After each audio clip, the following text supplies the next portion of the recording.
Assalamualaikum warahmatullahi wabarakatuh.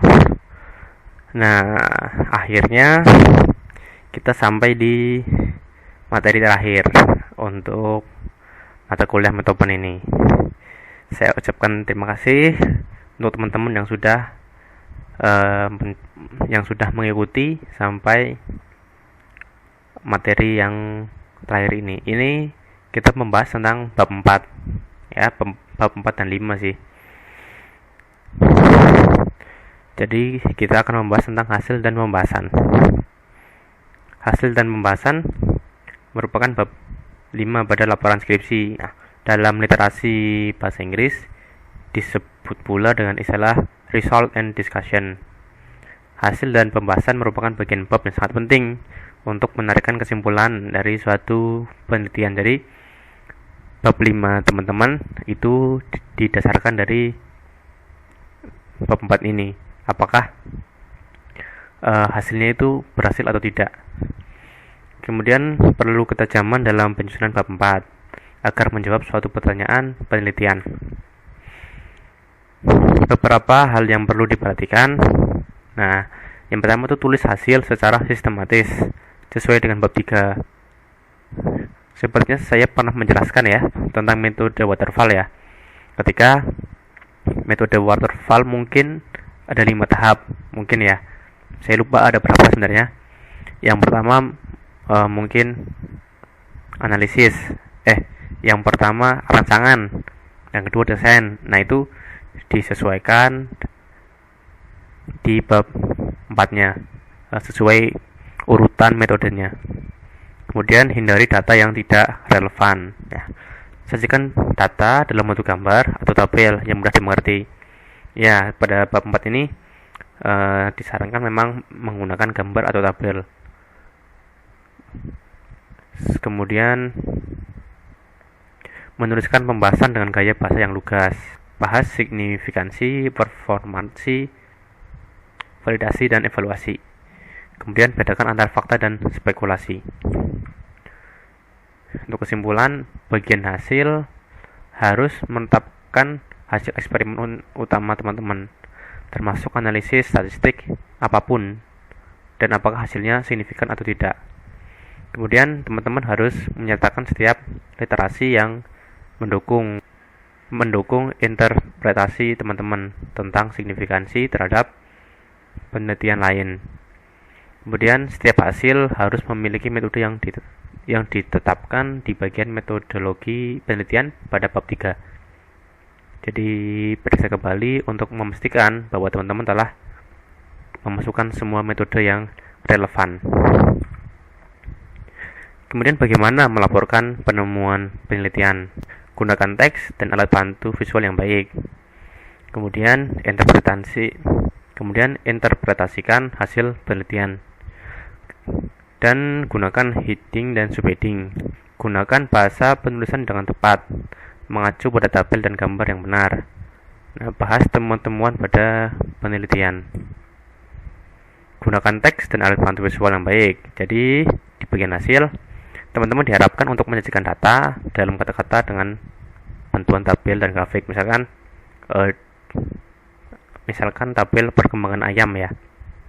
Jadi itu bentuknya tabel saja. Nanti dijelaskan maksud tabel tersebut itu bagaimana. Begitu. Grafik untuk membuat data teman-teman itu lebih jelas dan mudah dimengerti. Ya, jadi dari tabel yang sudah dibuat grafiknya. Kemudian harus diingat ketika teman-teman sedang menulis laporan, teman-teman itu tidak membuat laporan, teks lebih utama, grafik hanya pendukung teks. Interpretasi hasil penelitian. Melaporkan data melibatkan lebih dari sekedar menyajikannya. Seringkali teman-teman perlu menafsirkan atau menganalisis data, yaitu katakan apa artinya, terutama apa kaitannya dengan pertanyaan penelitian teman-teman. Nah, gunakan heading subheading.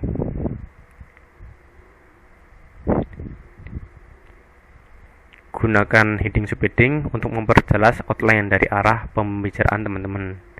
penggunaan heading ini juga dapat menjadi alat bantu dalam penyusunan daftar isi. Nah, gunakan bahasa penulisan yang tepat. Seringkali ketika penulis melaporkan informasi yang diperoleh dari penelitian utama, mereka itu tidak menggunakan bentuk ekspresi yang sesuai. Mengacu pada tabel dan gambar yang benar.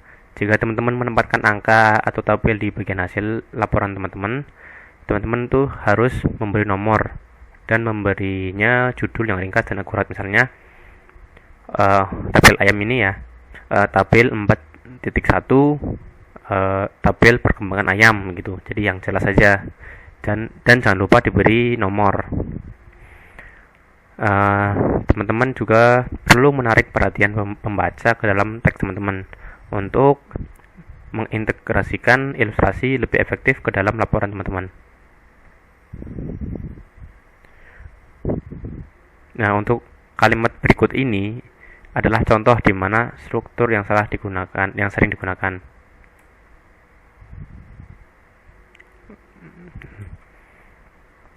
Bahas temuan pada penelitian. Temuan penelitian dapat dilakukan jika teman-teman sudah menginterpretasikan hasil penelitian, membahas serta mengevaluasinya. Gunakan metode evaluasi atau pengukuran performansi dengan tepat dan sesuai dengan metode bab 3-nya. Kemudian jelaskan apa yang signifikan dari penelitian teman-teman dibanding dengan peneliti yang lain. Nah, kemudian menarik kesimpulan dan saran. Kesimpulan yang dibuat harus digiring berdasarkan hasil dan pembahasan suatu penelitian. Kesimpulan harus menjawab pertanyaan penelitian atau menjawab masalah penelitian.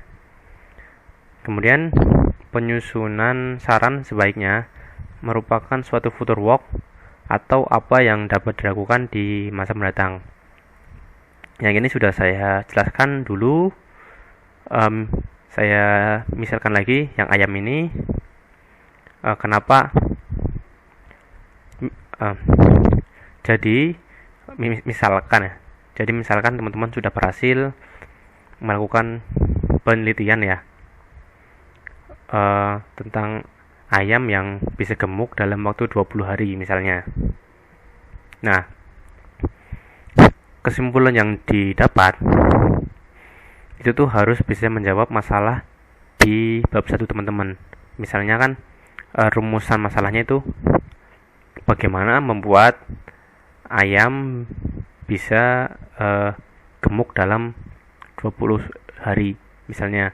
Nah, di kesimpulannya teman-teman harus bisa menjawab pertanyaan tersebut.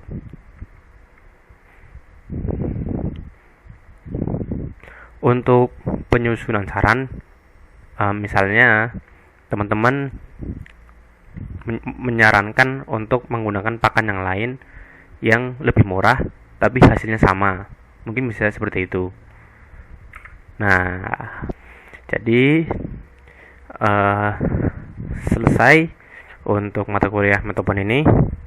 Saya ucapkan sangat terima kasih untuk teman-teman yang sudah mengikuti dari awal sampai akhir. Semoga dapat membantu teman-teman dalam mengerjakan skripsi. Silakan aja sharing-sharing aja kalau mungkin masih bingung tentang skripsi. Dan terima kasih. Wassalamualaikum warahmatullahi wabarakatuh.